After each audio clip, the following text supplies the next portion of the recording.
Hi everybody, Guy Gelso from Zebra here. The 60s and the 70s classic rock bands I grew up with each had their own unique sound, and there were so many great drummers in these groups that are just criminally underrated. One band was Thin Lizzy and their drummer Brian Downey. Brian had great technique, tons of chops, and he really drove that band hard. And personally, I think he's one of the most underrated rock drummers of the 70s music scene. Now, you can find a million videos on Thin Lizzy out there, but not much on Downey's life. So this video is going to be more of an appreciation of his talents by playing a few of his parts to show you up close what he does, and I'll give you a basic timeline of the band. So, here we go.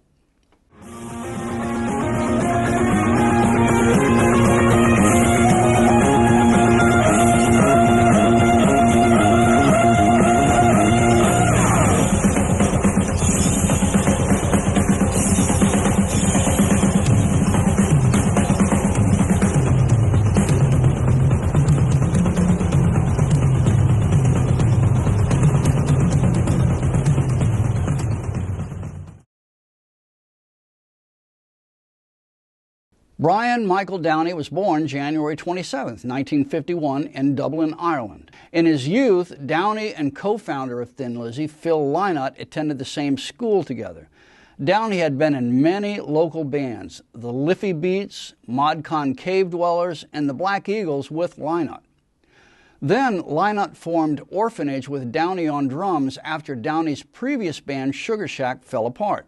In comes guitarist Eric Bell and keyboardist Eric Rickson from the band Them, who saw Orphanage at the Countdown Club one night, and they were so impressed with Downey's playing, they asked Phil and Brian if they wanted to start a band together. They came up with the name Thin Lizzy from a robot character in the Dandy comics called Tin Lizzy, and Eric Bell changed it to Thin. From 1969 through 1983, as the original Thin Lizzy, the band produced 12 studio albums, 2 live albums, and went through 10 guitarists and 2 keyboard players. Brian Downey and Phil Lynott were the only permanent members throughout this period. In 1970, after working the club circuit, they were signed to Decca Records. Eric Rickson left, and they became a three-piece, Lynott, Downey, and Bell.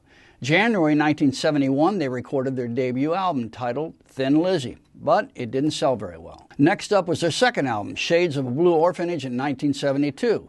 Decca Records released a single, Whiskey in a Jar, a rock version of a traditional ballad, and it became their first moderate hit. I first produced my pistol, then produced my rapier.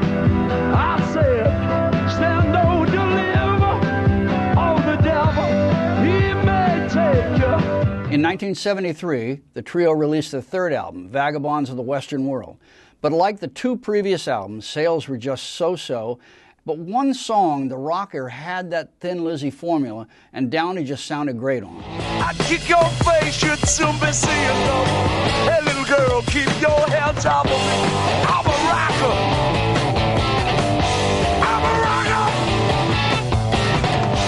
I'm a rocker. New Year's Eve, 1973, Eric Bell kicks over his amps on stage and walks out. In comes old friend guitarist Gary Moore, who Phil had played with in the Irish version of Skid Row, but Moore left after just a few months. So Phil brought in John Duquesne and Andy Gee on guitar, but for Brian it just didn't click. He told Phil they had to go, and Phil said no, so Brian quit. Now, he only came back to Thin Lizzy when Phil agreed to replace them with Scott Gorham and Brian Robinson, who were the 2 guitarists that cemented that dual guitar Thin Lizzy sound. The next album was on Phonogram Records, Nightlife, in '74, and there was this killer driving song called Sha La La that really showed off Brian Downey's double bass chops.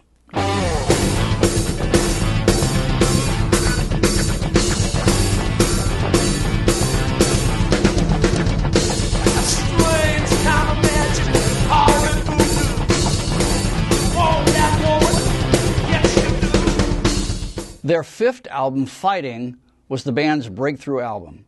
The song Rosalie charted at number 60 in the UK. Brian Downey's drumming had developed into that clean driving sound he's known for.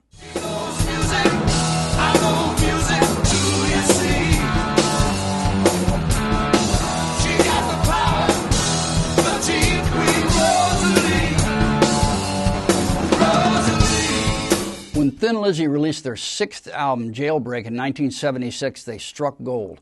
Even though as a drummer he was capable of much more, he knew to keep his parts simple for the songs, and together with Phil Lynott on bass, the two were the perfect rhythm section. And all of a sudden, Thin Lizzy was everywhere.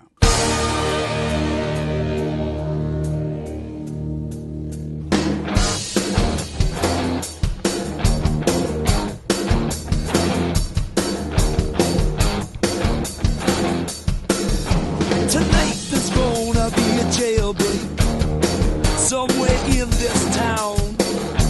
See, me and the boys, we don't like it, so we're getting up and going down. High and low, looking right to left. If you see us coming, I think it's best we move away. Do you hear what I say from under my breath? Tonight there's gonna be a jailbreak. Besides Jailbreak, there were several iconic Thin Lizzy songs on this album. The nights we spent together, riding on the range. Looking back, it seems so strange. Roll me over and turn me around. And the big one that broke them in the USA. The boys are back in town, boys are back in town. I said, the boys are back in town. The boys are back in town. The boys are back in town. The boys are back in town. The boys are back in town. The boys are back in town.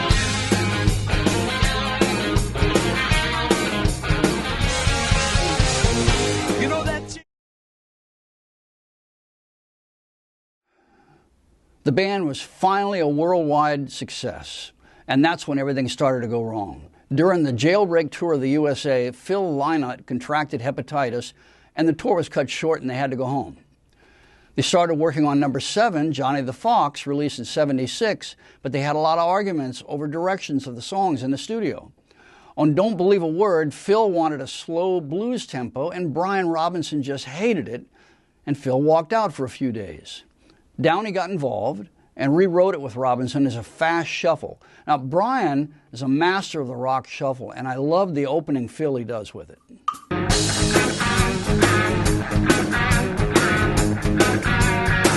Don't believe me if I tell you, not a word of this is true. Don't believe me if I tell you, especially if I tell you I'm in love with you. Don't believe me. They toured Europe, and the night before they were to leave for an important U.S. leg of the tour in support of Queen, Brian Robinson breaks his hand in a bar fight in London. The U.S. tour was postponed till January '77, and Gary Moore came back to the band once again.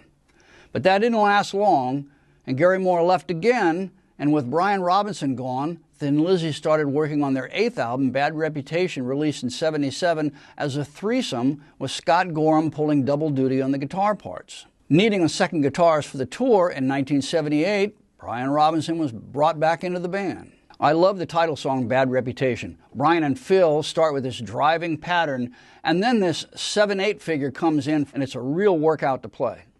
You got a bad reputation. That's the word out on the town. It gives a certain fascination, but it can only bring you down. You better turn yourself around. Turn yourself around. Turn it upside down. Turn yourself around. You have bad breaks, well that's tough.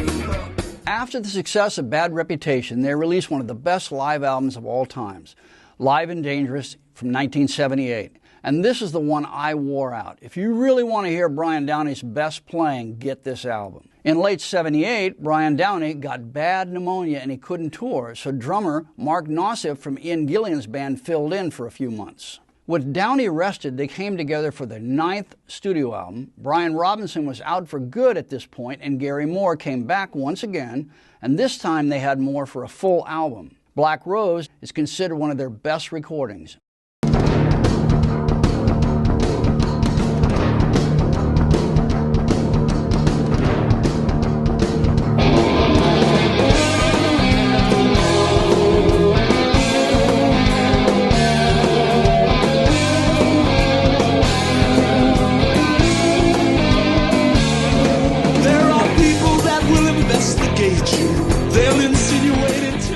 Well, 1979, on a tour of the United States in Oakland, California, Gary Moore walked out on the band suddenly. He was replaced with Midge Ure from Ultravox for a short while, before being replaced by Snowy White for the Chinatown album.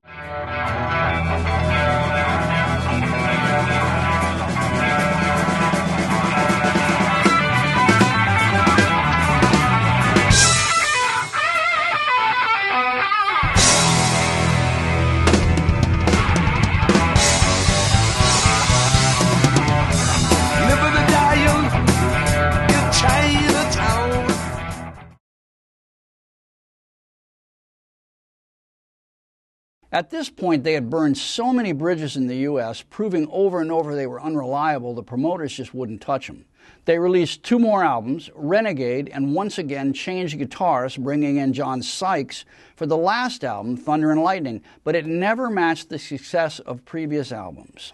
They decided to end it, and their final show was at a festival in Nuremberg on September the 4th, 1983. Now, unfortunately, due to multiple health issues brought on by the years of drug abuse, in 1986, Phil Lynott died. After Lynott's death, Downey played in the tribute Thin Lizzy lineup on and off for a few years. He left, he formed his own band, Brian Downey's Alive and Dangerous, and they're successful and they tour Europe regularly.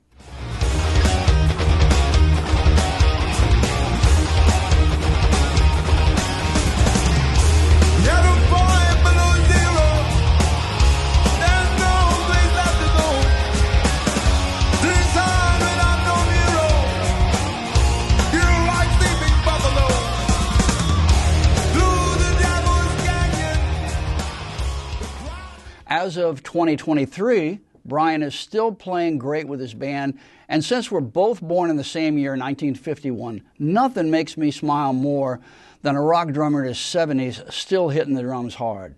So thanks for watching, everyone. Practice hard and keep it simple.